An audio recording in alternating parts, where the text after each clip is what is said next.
Hi guys, welcome back. तो भाई आज अपने चैप्टर का आखिरी दिन है, फटाफट अपना चैप्टर खत्म हो जाएगा। एंड इंग्लिश ग्रामर का बहुत छोटा सा कंसेप्ट आज अपन डिस्कस करने वाले हैं। तो इसके साथ अपना आज के लेक्चर के बाद chapter number 4 which is business communication पूरा खत्म हो जाएगा। एंड इंग्लिश ग्रामर के काफी सारे कंसेप्ट, नाउन हो गया, प्रोनाउन हो गया, एडजेक्टिव हो गया, वर्ब हो गया, एडवर्ब हो गया, प्रीपोजिशंस हो गए, कंजंक्शंस हो गए, इंटरजेक्शंस हो गए। आज अपन आर्टिकल्स करेंगे and as I said adverb के लिए अपने को एक दो एग्जांपल्स और डिस्कस करने हैं। आई रियलाइज कि बच्चों को थोड़ा सा कुछ कंफ्यूजन हो रहा है, तो अपन एडवर्ब के 2-3 एग्जांपल्स और डिस्कस करेंगे and will be done with this chapter. ठीक है, नेक्स्ट लेक्चर से आई सी की मोस्ट प्रोबेबली अपन उठाएंगे chapter number 5 which is listening skills. उसके साथ अपन अपने इंग्लिश ग्रामर के टॉपिक्स कंटिन्यू रखेंगे and probably tomorrow I deal with tenses. ठीक है, टेंसेस के लिए थोड़ी सी अपनी बुद्धि खोल के वीडियो देखना प्लीज, क्योंकि आई गेस 15 से 20 minutes I take just for tenses. ठीक है, एंड टेंसेस के लिए आपको कोई प्रैक्टिस क्वेश्चन की जरूरत नहीं है, अगर आपको जो हम पढ़ा रहे हैं वो समझ में आ गया। ठीक है, there are few rules, there are few charts जो अपने बनाने वाले हैं, तो वो अगर आपको एक बार समझ में आ गया, वो रूल एंड चार्ट आपको क्लियर हो गया ना एक बार, आपको जीवन भर के लिए टेंसेस समझ में आ जाएगा। टेंसेस क्या है? Simple tense, continuous, perfect, perfect continuous. ठीक है, ये सब अपन लोगों ने पढ़ा है। अब प्रेजेंट का भी होता था, देन पास्ट का भी होता था, देन फ्यूचर का भी होता था, काफी सारे रूल्स होते थे। बच्चे बहुत कंफ्यूज होते थे, कभी क्रैक नहीं कर पाते थे। तो उसके लिए I have form a very simple chart for you guys. आपको सिर्फ वो चार्ट को कान खोल के, आंखें खोल के, बुद्धि खोल के सुनना है, 1-2 बार बनाना है एंड आई होप आपने 50 पेजेस की एक ग्रामर की नोटबुक बना ली हो। ठीक है, तो वो करना है एंड आपको टेंसेस हो जाएगा। ठीक है, कोई प्रैक्टिस क्वेश्चन की भी ट्रस्ट में जरूरत नहीं पड़ेगी once you are done with that. ठीक है, एंड एक बार आप रूल्स कर लो तो आपको जो मॉड्यूल में एग्जांपल्स दिए हुए हैं वो उन रूल्स के हिसाब से सॉल्व करना। ठीक है, ऑल्सो वन थिंग मोर, आपके मॉड्यूल में आई नो हर चैप्टर के बाद कुछ सैंपल क्वेश्चन दिए हुए हैं, राइट?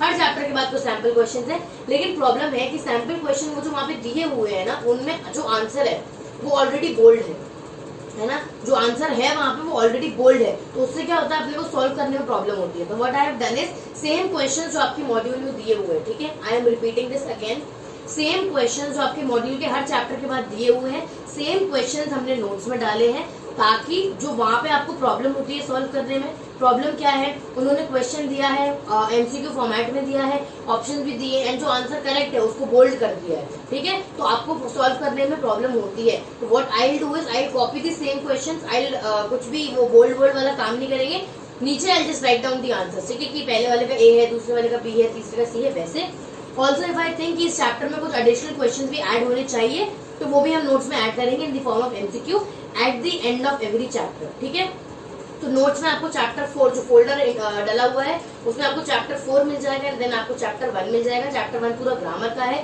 तो उतना कुछ इंपॉर्टेंट नहीं है, बट चैप्टर 4 हाँ आप पढ़ सकते हो। ठीक है, अगेन पढ़ने का पैटर्न, वापस चैप्टर खत्म हो रहा है उसके बाद एक बार वापस वो भी समझ लो क्या था, पहले module, then notes and then finally अपने प्रैक्टिस शीट। ठीक है, प्रैक्टिस शीट जिस जिन टॉपिक से हमें लगता है कि it's important to practice, I have given you practice sheets. Verb and adverb का I am searching a good practice sheet, जैसे ही मिलता है uploaded on the drive only. Lecture number 3 के साथ वर्ब एंड एडवर्ब का अपलोड होगा। ठीक है, बाकी प्रीपोजिशंस, कंजंक्शन वगैरह के लिए इतने आपको उसकी जरूरत नहीं है प्रैक्टिस शीट की, बट स्टिल अगर किसी को लगता है कि you need practice sheet, you want to practice few questions, तो I definitely add one, no issues at all. ठीक है, इसके सिवाय आपको प्लीज मॉड्यूल के कोई भी एग्जाम्पल्स मिस नहीं करने हैं। मॉड्यूल के एग्जाम्पल्स भर भी अगर आपने सॉल्व कर लिए, that is more than enough for you. ठीक है, तो चलिए अपन अपने नोट्स पे आ जाते हैं और फटाफट से सबसे पहले चैप्टर वाइंड अप करते हैं एंड देन अपन आर्टिकल्स पे आते हैं। आई गेस आधे घंटे से ऊपर का वीडियो आज नहीं होना चाहिए। ठीक है, कल के लेक्चर में अपन लोगों ने क्या क्या डील कर लिया था, मीडियम्स ऑफ कम्युनिकेशन। हमने आपको कल समझाया था कि अपने को क्या क्या पढ़ना है। सबसे पहली चीज अपने को पढ़नी है कि कम्युनिकेशन 2 तरीके के होते हैं, internal communication and external communication. याद कैसे करें भैया? इंटरनल मतलब अंदर, तो अंदर मतलब जो अंदर ही अंदर में जो बातें हो रही हैं, that is internal communication. External communication कैसे याद करें? एक्सटर्नल मतलब बाहर, तो जो अपन बाहर के लोगों से इंटरेक्शन करते हैं, इन्फॉर्मेशन एक्सचेंज करते हैं, उनसे बात करते हैं, तब it is called as external communication. अब ये इंटरनल या एक्सटर्नल कम्युनिकेशन किस तरीके से हो सकती है? 2 तरीके से हो सकती है, एक इज वर्बल कम्युनिकेशन, दूसरा is non verbal communication. Verbal communication में क्या था? वर्बल कम्युनिकेशन में you use your words, drawings, graphs वगैरह वगैरह टू एक्सप्रेस योर इन्फॉर्मेशन और एक्सप्रेस योर आइडियाज, है ना। अपन शब्दों का इस्तेमाल करते हैं चीजों को बताने के लिए, लेकिन नॉन वर्बल कम्युनिकेशन में अपन gestures, facial expressions, face nod, head nod, eye movement, इनके थ्रू अपन बात करने की कोशिश करते हैं। तो तो नॉन वर्बल कम्युनिकेशन में कोई किसी भी शब्द का इस्तेमाल नहीं होता है, ठीक है।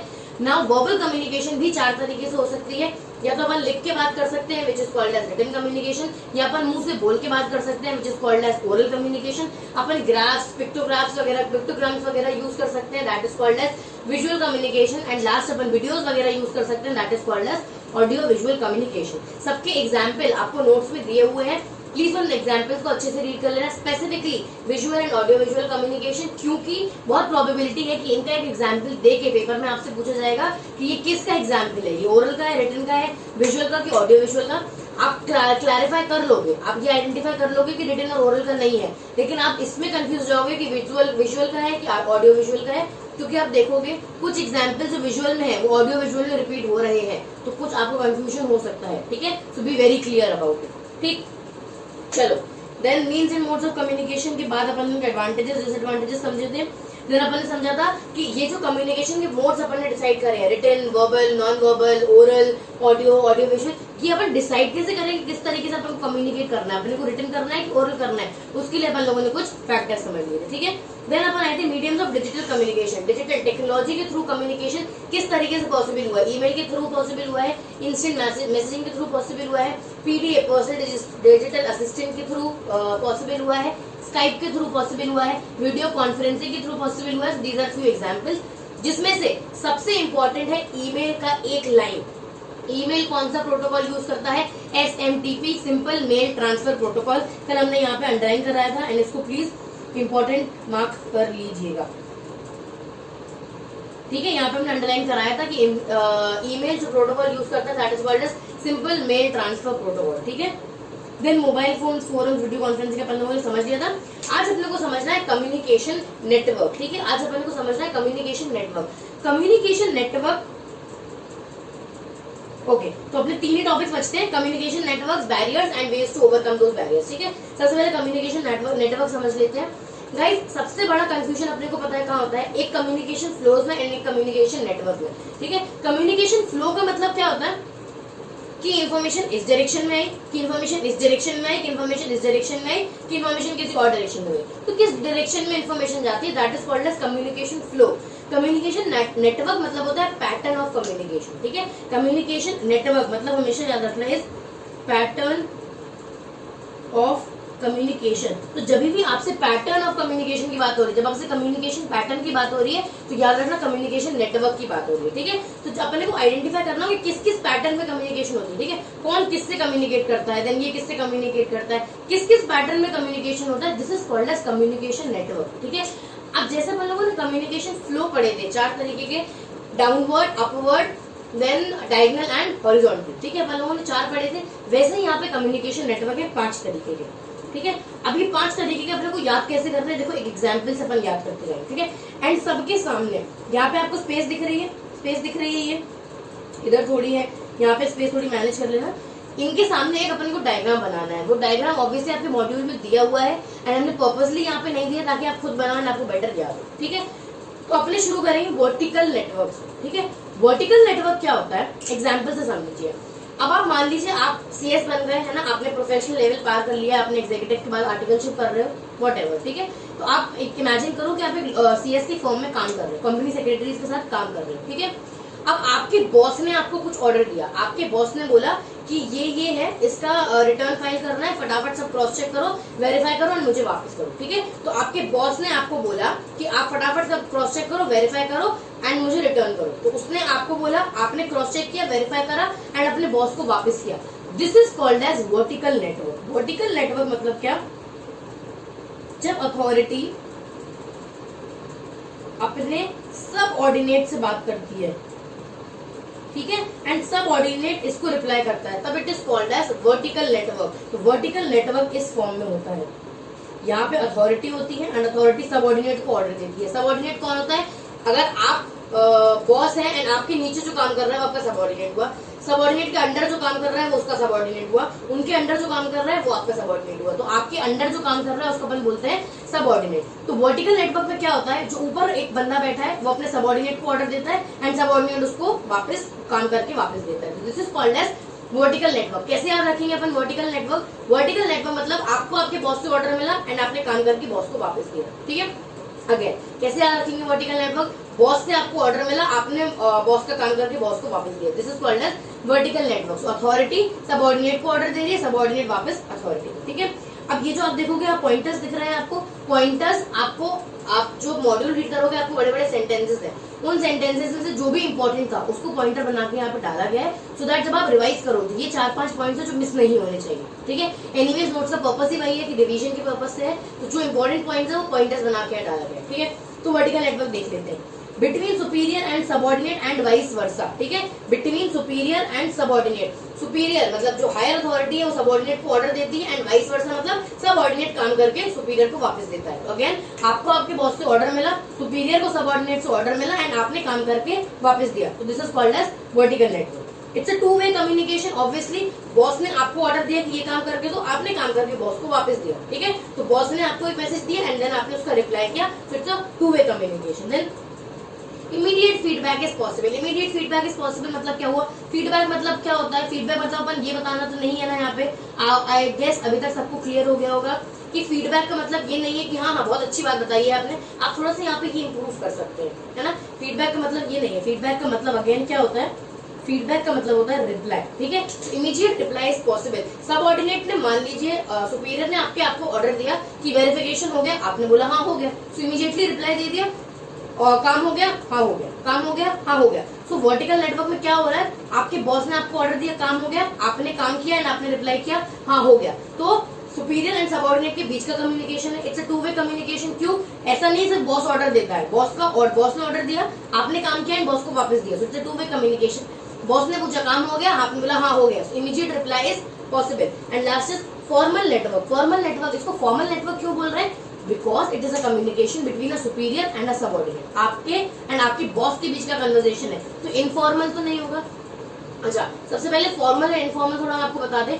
फॉर्मल कम्युनिकेशन मतलब जब आप किसी अपने हेड से बात कर रहे हैं या आप अपने ऑफिस से रिलेटेड कुछ बात कर रहे हैं। इनफॉर्मल कम्युनिकेशन मतलब कई बार अपन लोग ऑफिस में काम कर रहे हैं, अपने दोस्तों के साथ लंच पे जाते हैं, है ना, तो लंच पे बैठ के अपन नॉर्मली बात कर रहे हैं, ऐसी कुछ गप्पे शप्पे लड़ा रहे हैं, तो that is called as informal communication. लेकिन जब आप वर्क रिलेटेड बात अपने सीनियर से कर रहे हो तब it is called as formal communication. तो definitely it is a formal network, please उसको याद रखना। Why this is a formal network? क्योंकि आप अपने सुपीरियर से बात कर रहे हैं, सुपीरियर अपने एम्प्लॉय से बात कर रहे हैं, so it is always a formal network. यहाँ कोई फालतू बकवास नहीं होती है, काम की बात हो रही है, ठीक है। सो वर्टिकल नेटवर्क कैसे याद रखेंगे? आपके बॉस ने आपको ऑर्डर दिया एंड आपने उनको ऑर्डर मान के उनको काम करके दिया, this is vertical network. Next आता है सर्किट नेटवर्क, ठीक है। Circuit network is also very similar to vertical network, ठीक है। वर्टिकल नेटवर्क में क्या हो रहा है? आपका बॉस आपको ऑर्डर दे रहा है, आप बॉस को काम करके दे रहे हो। सर्किट नेटवर्क में कोई भी दो लोग आपस में बात कर रहे हैं एंड फीडबैक दे रहे हैं, ठीक है। अगेन वापस समझना, सर्किट नेटवर्क सबसे पहली बात is very similar to vertical network, ठीक है। लेकिन वर्टिकल नेटवर्क में स्पेसिफिकली क्या हो रहा है?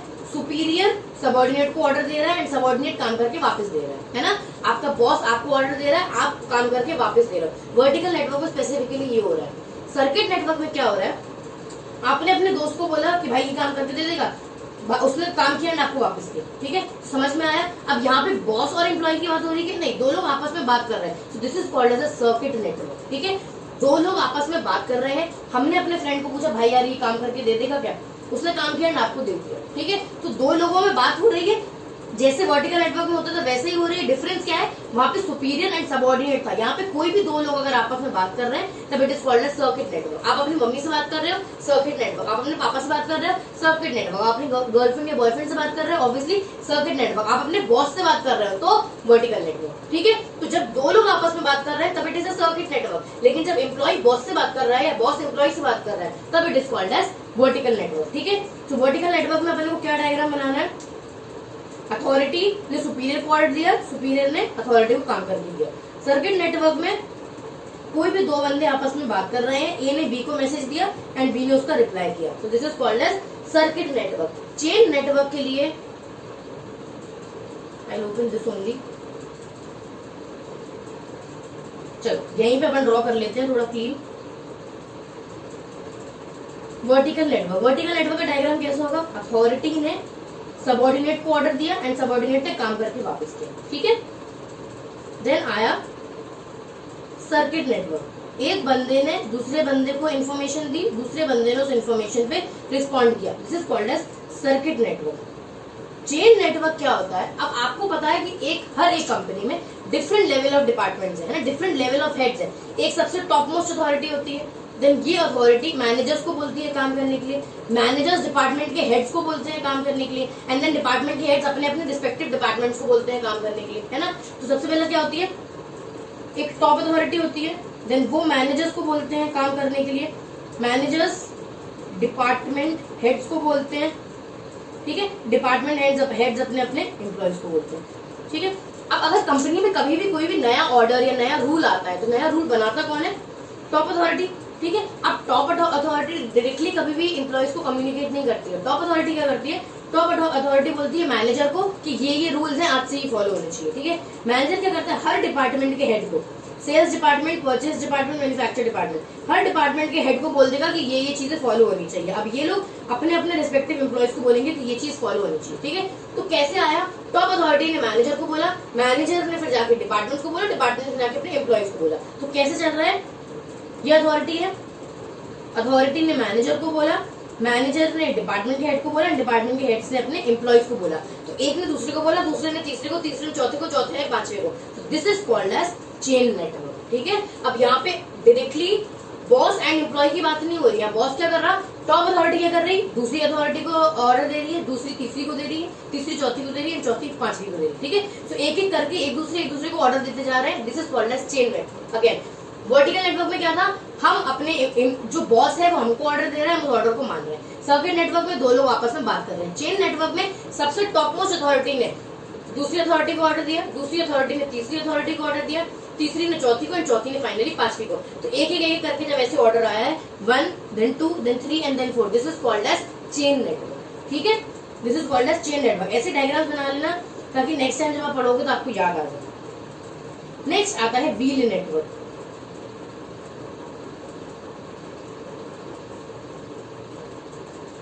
चलो नेक्स्ट आता है व्हील नेटवर्क, ठीक है। अब व्हील नेटवर्क में क्या होता है, अब मान लो आप एक कंपनी में काम कर रहे हो, ठीक है, आप अपने एक बॉस के अंडर काम कर रहे हैं, आपकी बॉस का नाम है ए, ठीक है। अब ये मिस्टर ए के अंदर अपन एक सीएस फर्म की बात कर रहे हैं, सीएस फर्म का नाम है XYZ, इसके अंदर 5 इंटर्न्स है, ठीक है। एक XYZ सीएस की फर्म है, इसके अंदर 5 इंटर्न्स है, ठीक है। पांचों इंटर्न्स को मिस्टर ए के अंदर काम करना है ना। आप जब भी किसी कंपनी में काम करने जाओगे आपको एक हेड मिल जाता है, सबको उसके अंडर काम करना होता है, ठीक है। तो 5 इंटर्न्स है, 5 इंटर्न्स मिस्टर ए के अंडर काम कर रहे हैं। तो मिस्टर ए इसको ऑर्डर देंगे एंड ये काम करके देगा, मिस्टर ए इसको भी ऑर्डर देंगे एंड ये काम करके देगा, मिस्टर ए इसको भी ऑर्डर देंगे एंड ये काम करके देगा।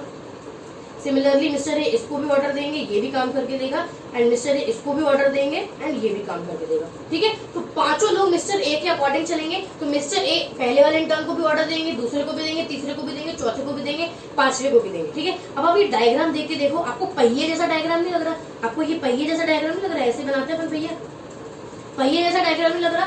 This is called as wheel network. Wheel network में क्या होता है, एक ही सुपीरियर मतलब मिस्टर ए एक ही सुपीरियर सबको ऑर्डर देता है, ठीक है। जब सब लोग एक ही सुपीरियर से ऑर्डर ले रहे हैं, एक ही सुपीरियर से बात कर रहे हैं, तब it is called as wheel network. Diagram देख के आपको समझ में आ जाएगा क्यों इसको व्हील बोला जाता है। आपको दिख रहा है ये 3-4 चक्के जैसे बनाए गए हैं, तो इसलिए इसको बोला जाता है wheel network. Again vertical network में एक बॉस अपने एम्प्लॉय से बात कर रहा है, एक एम्प्लॉय से, एक बॉस एक एम्प्लॉय से बात कर रहा है, एक एम्प्लॉय एक बॉस को रिस्पॉन्ड कर रहा है। सिंपल। सर्किट नेटवर्क में दो लोग आपस में बात कर रहे हैं, ठीक है, सिंपल। चेन नेटवर्क ने सबसे ऊपर वाली अथॉरिटी ने नीचे वाली अथॉरिटी को, उसने तीसरी अथॉरिटी को, उसने नेक्स्ट अथॉरिटी को, एंड सबसे लोएस्ट अथॉरिटी को, ऐसे कर करके इन्फॉर्मेशन ट्रांसफर करी। तो chain network. Then wheel network, एक बंदे ने अपने एक इंटर्न को, दूसरे इंटर्न को, तीसरे इंटर्न को, चौथे इंटर्न को, पांचवें इंटर्न को इन्फॉर्मेशन दी है एंड पांचों इंटर्न इसी को रिस्पॉन्ड कर रहे हैं, ठीक है। सो वन बॉस, एक आदमी जब सब लोगों से कम्युनिकेशन कर रहा है एंड सब लोग जब इसी को रिस्पॉन्ड कर रहे हैं, तब it is called as wheel network. Again जब एक आदमी बाकी सब लोगों से कम्युनिकेशन कर रहा है एंड सब लोग एक ही सुपीरियर को रिस्पॉन्ड कर रहे हैं, तब it is called as wheel network. इसका सबसे अच्छा एग्जाम्पल है कि आप एक सीएस फर्म में जाते हो, आपके साथ आपके 5 इंटर्न्स हैं, ठीक है। आप पांचों इंटर्न एक बंदे के अंडर काम कर रहे हो, तो आप उसी से ऑर्डर लोगे एंड उसको इन्फॉर्मेशन दोगे, तो वो कौन सा नेटवर्क बन जाएगा, व्हील नेटवर्क, ठीक है। लास्ट आता है स्टार नेटवर्क।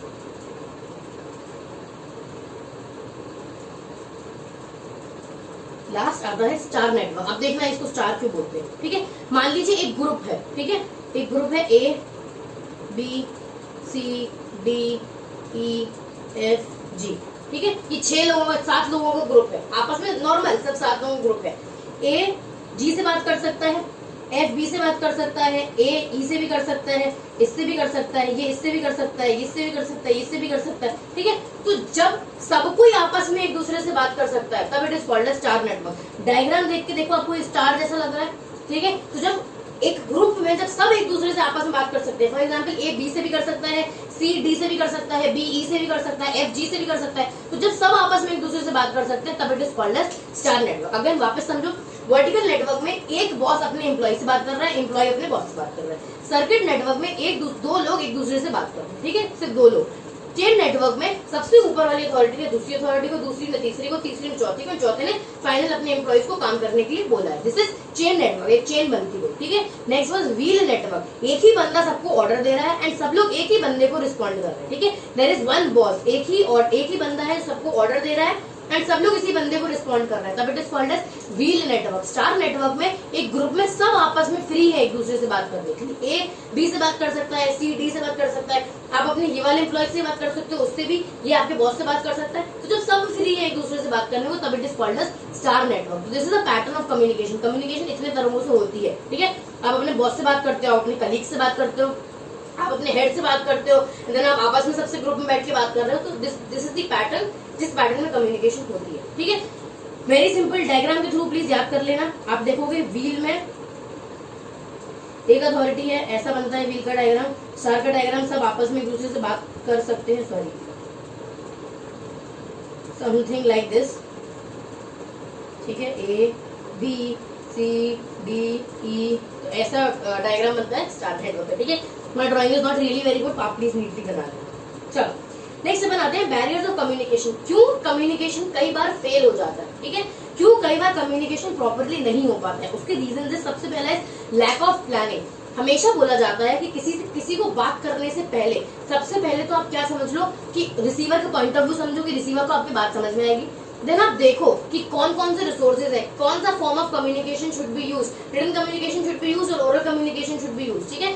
देन आप कम्युनिकेशन करो। मान लीजिए आपने ना कुछ सोचा ना समझा, आपने कश्मीर में आपका एक दोस्त रहता है, आपने उसको कॉल लगा दिया, ठीक है, आपने उसको कॉल लगा दिया, आपने अपनी पूरी बकवास कर ली, आपने फोन काट दिया, ठीक है।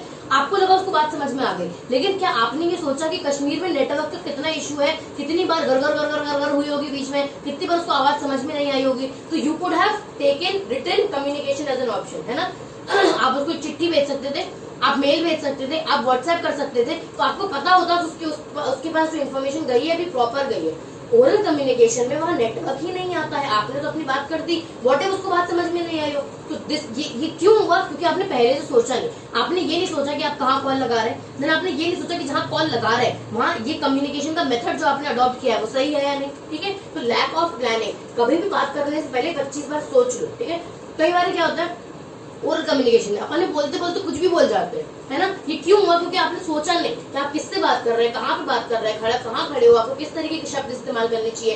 तो इन सब की वजह से कई बार कम्युनिकेशन फेलियर होता है। सबसे बड़ा example again is lack of planning, मतलब आप पहले से सोच लो कि आपको कौन सा मोड ऑफ कम्युनिकेशन यूज करना है, ना इस कम्युनिकेशन के मेथड क्या उस बंदे के पास अवेलेबल है या नहीं, कंटेंट क्या होना चाहिए, कितनी बार आपको उसमें इरेज करना है और क्या क्या नई चीजें डालनी है, इन्फॉर्मेशन प्रॉपर है या नहीं, सब पहले से प्लान कर लो एंड देन कम्युनिकेशन करो, ठीक है।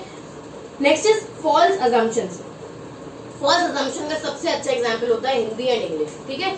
आप अगेन साउथ इंडियन से बात कर रहे हैं, अपन एग्जांपल पहले दिन से देखते आ रही है। आप एक साउथ इंडियन से बात कर रहे हो, आपको लग रहा है उसको हिंदी आती है, आपने अज्यूम भी नहीं करा कि वो साउथ इंडियन है क्या है, आपको नहीं पता, ठीक है। आपको पता है कि इंडियन है, ठीक है, हिंदी आती होगी, नहीं आती भाई इसको हिंदी, उसको तमिल आती है, उसको हिंदी नहीं आती, उसको इंग्लिश आती है, ठीक है। तुमने सब अपने पे अपने अज्यूम कर लिया बात करते टाइम पे कि उसको हिंदी आती होगी एंड हिंदी में चपड़ चपड़ करके बोल के चले गए, ठीक है। तो आपने जो पहले से अज्यूम कर लिया कि उसको हिंदी आती होगी, उससे कुछ आपका पर्पस फुलफिल हुआ क्या?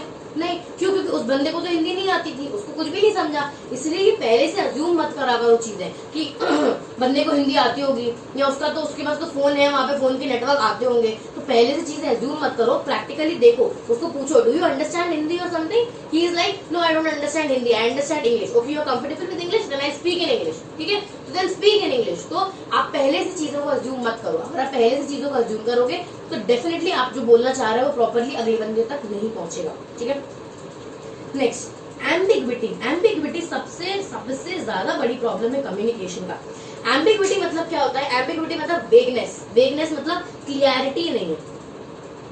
अब आपकी जो इंटेंशन है, कई बार आप देखते होगे, आप अपने दोस्तों से भी जब बात कर रहे हो ना, आप बोलना कुछ चाह रहे हैं लेकिन आपके दोस्त समझ क्यों रहे, समझ कुछ और लेते हैं, है ना। कई बार होता है, कितनी लड़ाइयां हो जाती है इस बात पे कि अपन बोलना कुछ चाह रहे हैं एंड इंसान समझ कुछ और रहा है। क्यों? क्योंकि तुम जो इंटेंशन से लिख रहे हो वो अगले बंदे को थोड़ी पता है कि तुम क्या इंटेंशन से लिख रहे हैं, ठीक है। सबसे बड़ा एग्जाम्पल इसका क्या है, कई बार बच्चे क्या करते हैं, कई बार बच्चे जो है उनको डाउट्स होते हैं, बच्चे डाउट्स के लिए मैसेज करते हैं, अच्छी इंटेंशन ही करते हैं, ऑब्वियसली कोई अपने टीचर से रूडली बात नहीं करता है, ठीक है। तो वो मैसेज करते हैं, मैम मुझे यहाँ पे डाउट है, ये प्लीज ये बता दीजिए, ठीक है। मैम मुझे यहाँ पे डाउट है, ये बता दीजिए, question number 1 point number this फलाना ढिमकाना, ठीक है। आपने किस इंटेंशन से पूछा, तो आप तो हम्बली पूछ रहे थे, आप रूडली तो बात नहीं कर रहे थे, आपने हम्बली मैसेज किया था, है ना।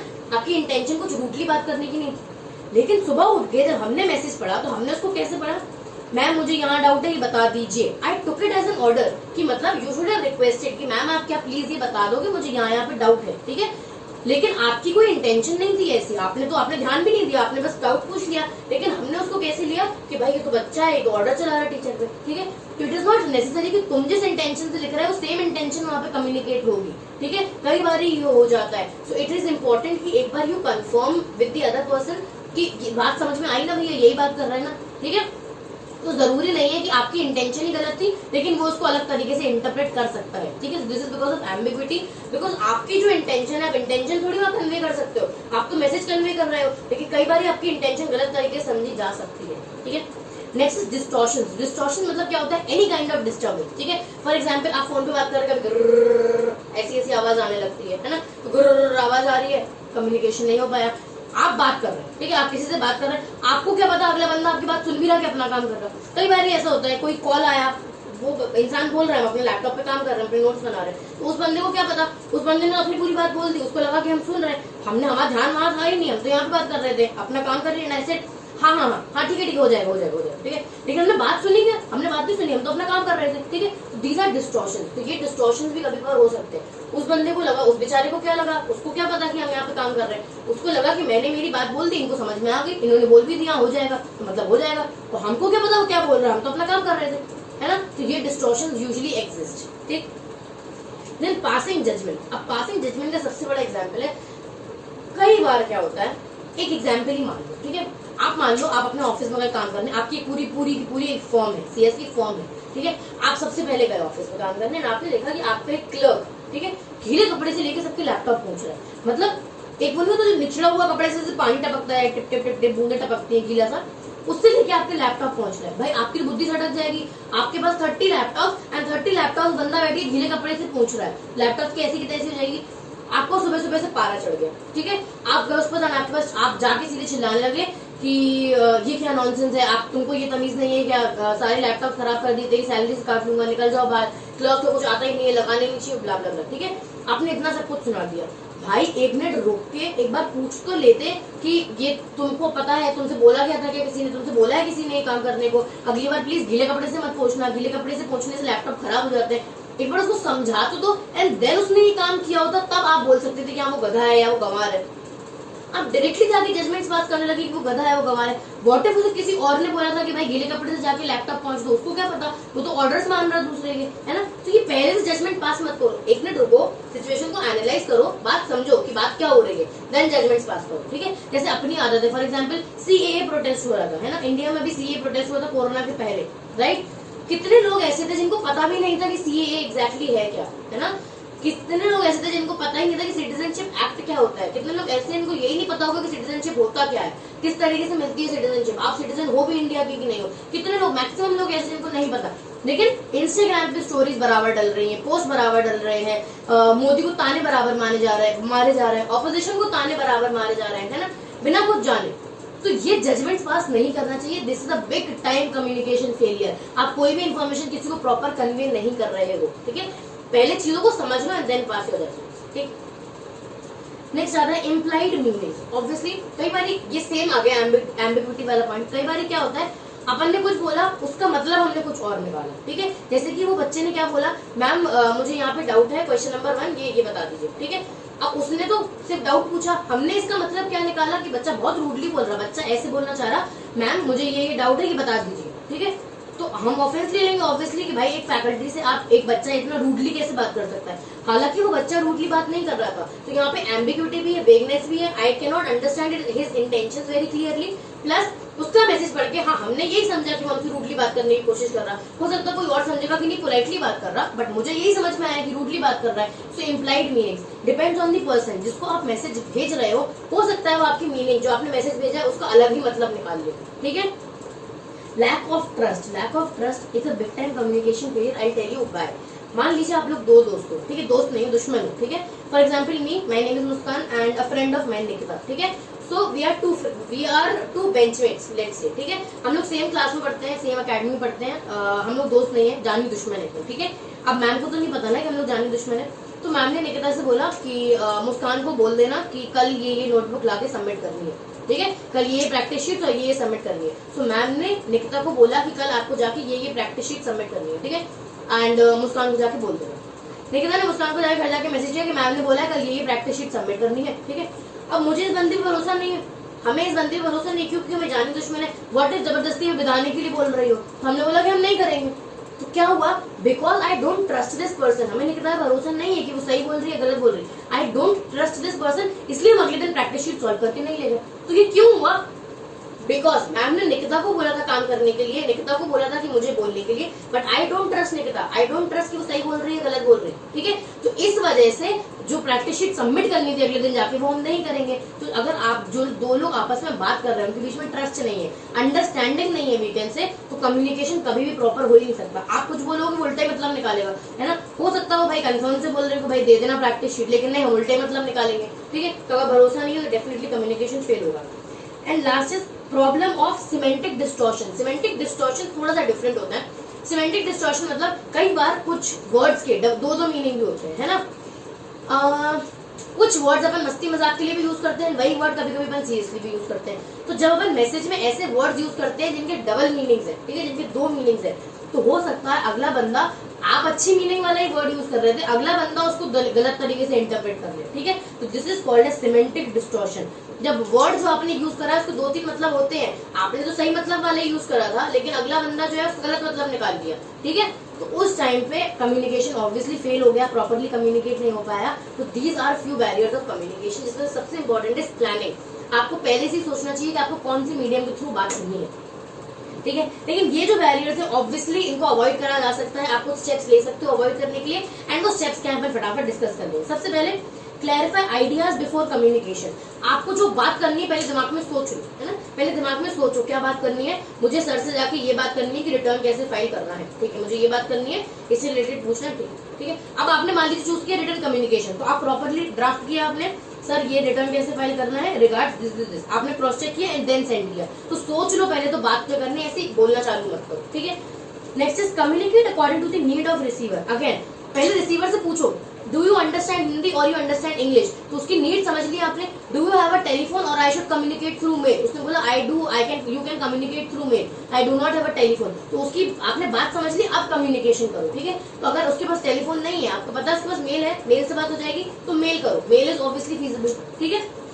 Next consult others before communication, कुछ भी बोलने से पहले लोगों को पूछ लो, ठीक है। अब मान लो आप हर 2-2 मिनट में अपने बॉस के पास जाओ, सर रिटर्न फाइल करना नहीं आ रहा, सर वेरीफाई करना नहीं आ रहा, सर ये करना नहीं आ रहा, सर वो करना नहीं आ रहा, तो भाई बॉस भी तो इरिटेट हो जाएगा। तो पहले अगल बगल वालों से एक बार पूछ लो, भाई तुम्हें आता है क्या, वेरीफाई करना आता है क्या, नहीं आता, ठीक है आप बॉस के पास जाओ। तो इससे पहले आप कुछ बोलो, थोड़ा पहले आपस में एक दूसरे लोगों से पूछ लो, अगर वहां से मिल सकता है ज्ञान अच्छी बात है, नहीं तो आगे वाले जाके आप कम्युनिकेट ऑब्वियसली कर सकते हो, ठीक है।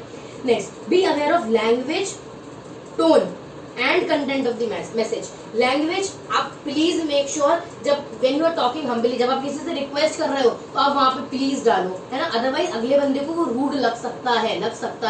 नॉट दैट कि आप रूडली बात कर रहे थे, बट लग सकता है। देन ग्रामेटिकल एरर्स, अगर ग्रामेटिकल एरर है तो हम आपका सेंटेंस पढ़ने का ही हमारा मन नहीं होगा, हमारा मन ही नहीं होगा कि हम आपका मैसेज पढ़े, ठीक है। देन टोन, आप किस टोन में बात कर रहे हो, ठीक है। अगर आप रिक्वेस्ट कर रहे हो अगेन तो आप प्लीज यूज करो मैम, अगर मैम मुझे ये डाउट है आप प्लीज एड्रेस कर दोगे, या sir I want to intern under you, can you please consider my application. अब आप खुद सोचो, आप एक बंदा भेजता है can you please consider my application, and दूसरा बंदा भेजता है sir this is my CV, can you consider my application.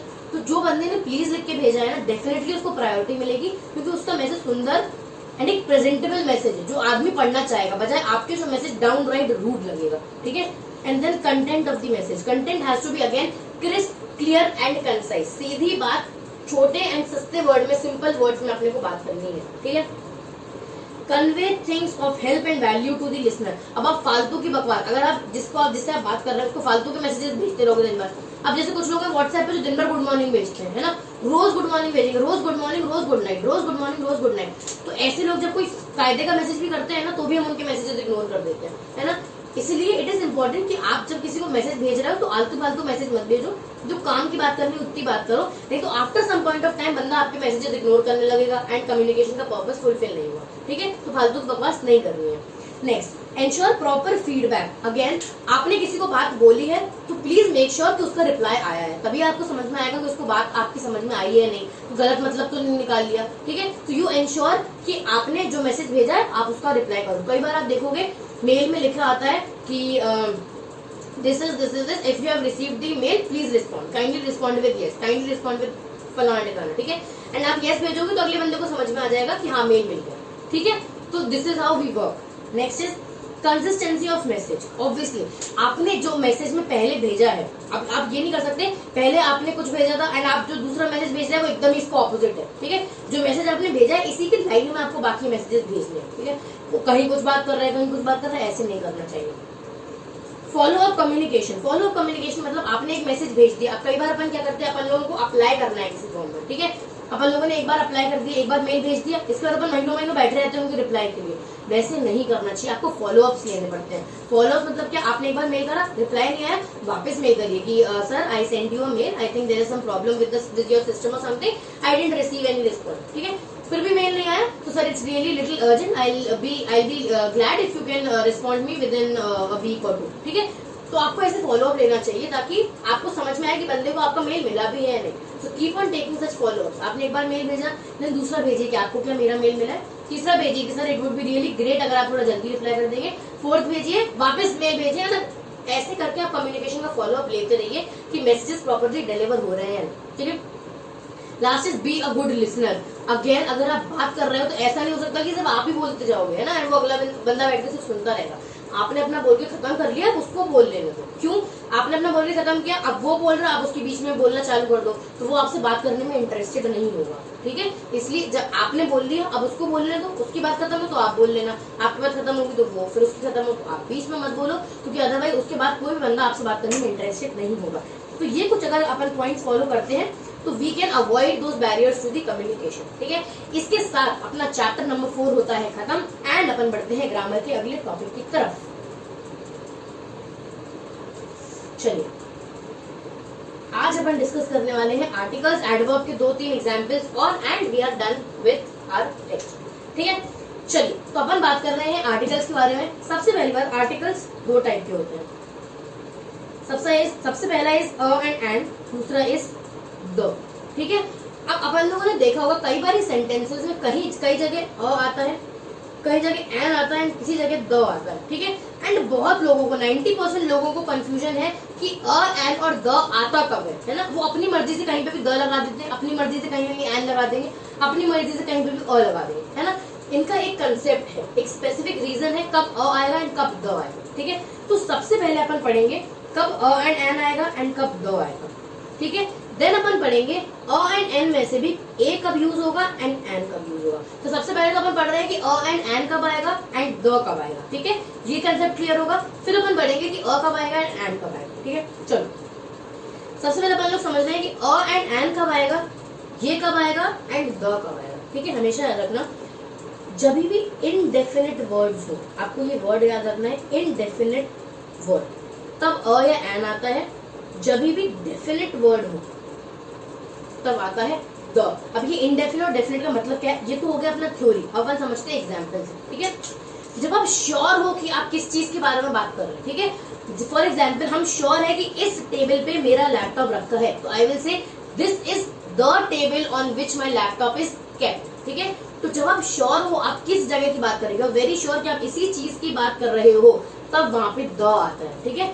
But जब आप श्योर नहीं हो कि आप कौन सी चीज की बात कर रहे हो, तब वहां पे अ आता है। सो जब कोई इनडेफिनेट वर्ड हो, फॉर एग्जाम्पल आपको मालूम नहीं है कि कितनी कितनी या कौन सी जगह पे स्पेसिफिकली आप बात कर रहे हो, तब अ आएगा।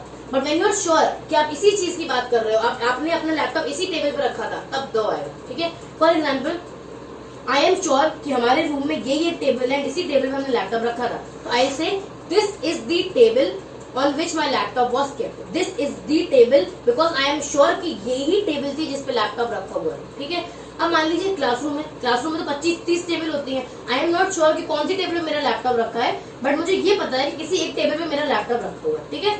तो हम क्या बोलेंगे, there is a table in that classroom on which my laptop is kept, ठीक है। There is a table in that classroom, by because I am not sure कि कौन सी टेबल है, बहुत सारी टेबल है उस क्लासरूम में, उसमें से किसी एक टेबल पे रखा है, तो I am saying there is a table in that classroom on which my laptop is kept. The कब यूज किया, व्हेन आई एम श्योर कि this is the table on which my laptop is kept, ठीक है। तो a हमेशा तब use होता है when you are not sure कि आप किस चीज के बारे में बात कर रहे हैं। फॉर एग्जाम्पल मान लीजिए कोई हमसे पूछता है कि विकास सर कहाँ पे है, या कोई भी और फैकल्टी कहाँ पे है, ठीक है। तो आई एम नॉट श्योर कि वो कहाँ पे है, मुझे ये मालूम है कि वो क्लास में है, ठीक है। अब जितने लाइफ स्टूडेंट्स वाले बच्चे हैं उनको मालूम होगा अपनी 3 क्लासेस हैं, एक तो प्रोफेशनल की है, एक एग्जीक्यूटिव की है, एंड एक अपनी CSET की है, राइट, 3 क्लास। तो हमें ये मालूम है कि सर इन तीनों क्लासेस में से किसी एक क्लास में है, ठीक है, बट हमें ये नहीं मालूम कि कौन सी क्लास में। तो I will say he is in a classroom, ठीक है, he is in one of the classroom या he is in a classroom। तो I am not sure कि वो इन में से कौन सी क्लास में है, but I am sure कि क्लास में है, तो he is in a class, ठीक है। अब हमें मालूम है कि वो प्रोफेशनल की ही क्लास में है, I am sure कि वो प्रोफेशनल की ही क्लास में, तो I will say he is in the classroom, ठीक है, he is in the classroom, why? Because I am sure कि वो उसी क्लास में, ठीक है। तो समझ में आया डिफरेंस, बहुत ही सिंपल सा कंसेप्ट है। और या एंड तब आता है जब कोई इंडेफिनिट वर्ड हो, जब आप श्योर नहीं हो कि आप स्पेसिफिकली इसके बारे में ही बात कर रहे हैं। द तब आता है जब आप श्योर हो कि आप इसी चीज के बारे में बात कर रहे हैं। इसलिए आपने देखा होगा हमेशा सन या मून के बाद के पहले द लगता है, द सन, द मून, है ना। क्यों लगता है, क्योंकि सन तो एक ही है, यू आर वेरी श्योर कि आप उसी सन की बात कर रहे हैं, यू आर वेरी श्योर आप उसी मून की बात कर रहे हैं, है ना। अर्थ एक ही है तो आपको पता है कि आप उसी अर्थ की बात कर रहे हो, ठीक है, इसलिए इनके आगे द लगता है। तो व्हेन यू आर श्योर कि यही स्पेसिफिक चीज के बारे में बात कर रहे हैं तो वहां द लगता है, when you are not sure तब अ या एंड लगता है, ठीक है। अब अ या एंड में से भी अ कब लगता है एंड कब लगता है, एकदम सिंपल है, ठीक है।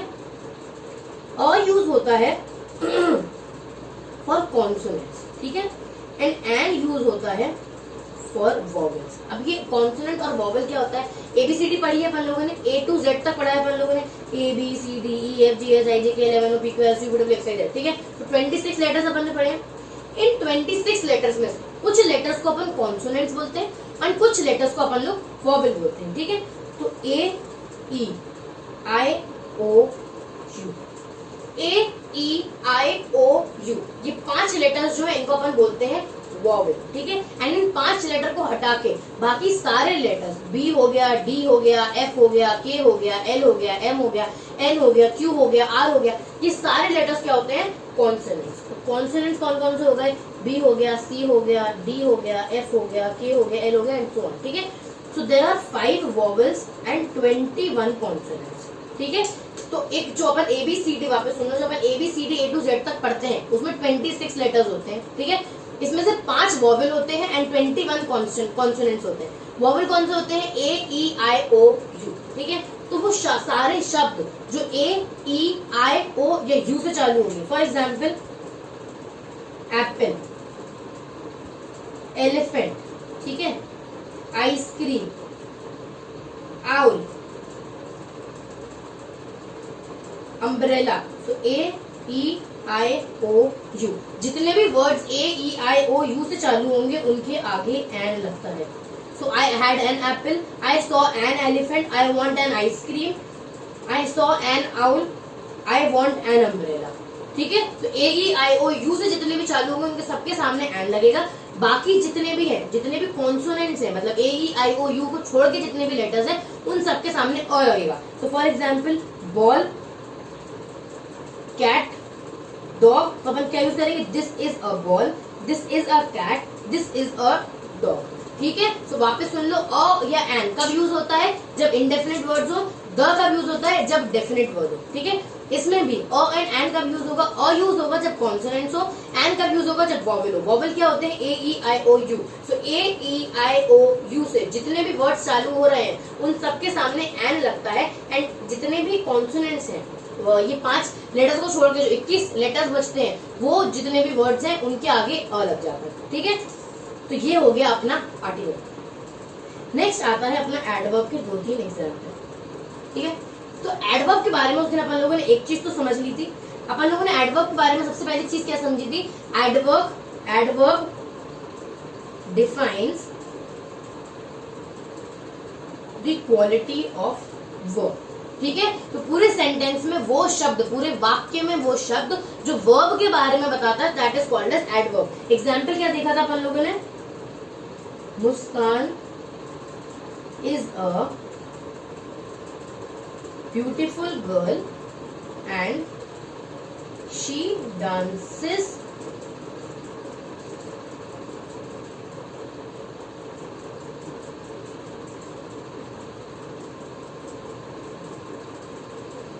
She dances nice. ठीक है, तो वर्ब क्या था, डांस, एंड नाइस क्या था, एडवर्ब। ठीक है, तो वर्ब के बारे में जो बताता है that is called as adverb. लेकिन कुछ सेंटेंसेस में कई बारी एडवर्ब एडजेक्टिव या प्रेपोजिशन को भी डिफाइन करता है। ध्यान से सुनना please.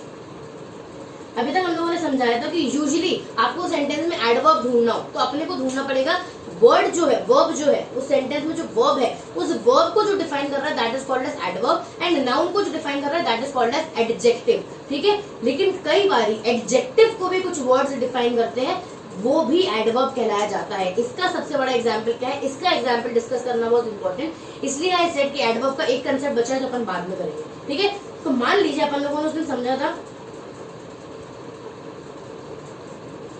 Muskan is a girl. ठीक है, देन अपन लोगों ने दूसरा सेंटेंस लिया था Muskan is a beautiful girl. ठीक है, तो ब्यूटीफुल क्योंकि मुस्कान को डिफाइन कर रहा है तो ये क्या था, एडजेक्टिव। ठीक है, देन अपन लोग लिखते हैं Muskan is a very beautiful girl. ठीक है, तो पहले था Muskan is a girl, second sentence अपन देखा Muskan is a beautiful girl, तो ब्यूटीफुल से अपन को समझ में आ रहा है कि मुस्कान कैसी लड़की है। ठीक है, नेक्स्ट अपन ने सेंटेंस देखा Muskan is a very beautiful girl.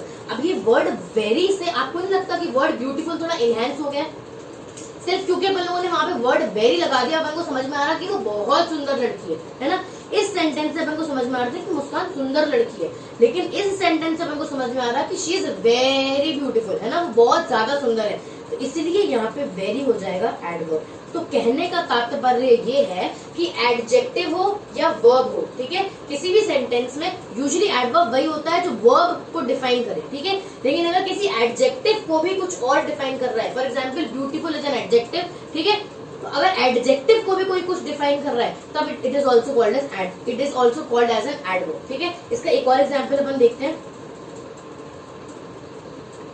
CEO of Yes Academy is a genius man। ठीक है, अब हम आपको बोले कि इसमें एडजेक्टिव ढूंढो। सबसे पहले तो एडजेक्टिव क्या हो गया, CEO of yes academy is a genius man, अपने को क्या ढूंढना है, एडजेक्टिव। एडजेक्टिव के बाद क्वेश्चन क्या पूछते थे, हाउ। ठीक है, तो सबसे पहला स्टेप क्या हुआ, आपने पूछा हाउ। ठीक है, तो हाउ इज सीईओ, आंसर क्या आया, जीनियस, तो एडजेक्टिव क्या हो गया, जीनियस। ठीक है, नेक्स्ट सेंटेंस हम यूज करते हैं, CEO of yes academy is an extremely genius man.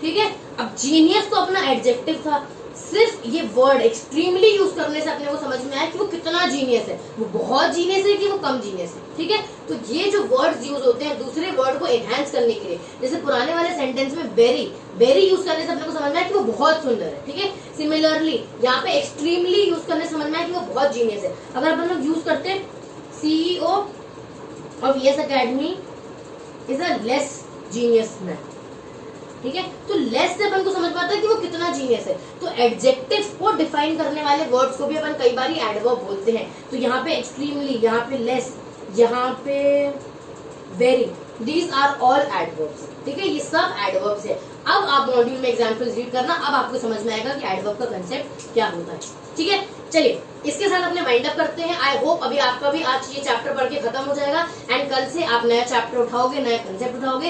And I hope, I request you guys again, and I am requesting you guys once again कि प्लीज वो 4 वर्ड्स पढ़ लो, foreign words पढ़ लो, business terminologies पढ़ लेना, and एक बार ये खत्म हो जाए तब प्रोवर्ब्स वगैरह शुरू करना, ठीक है। चलो तो आज का लेक्चर अपन यहीं तक रखते हैं। बाकी खुश रहिए, खुशहाल रहिए। आई गेस आपका फर्स्ट चैप्टर अच्छे से हो गया होगा, तमीज से आप पढ़ रहे होंगे, एंड प्लीज यहाँ तक रिवाइज कर लीजिएगा and then we'll move on to chapter number 5, ठीक है।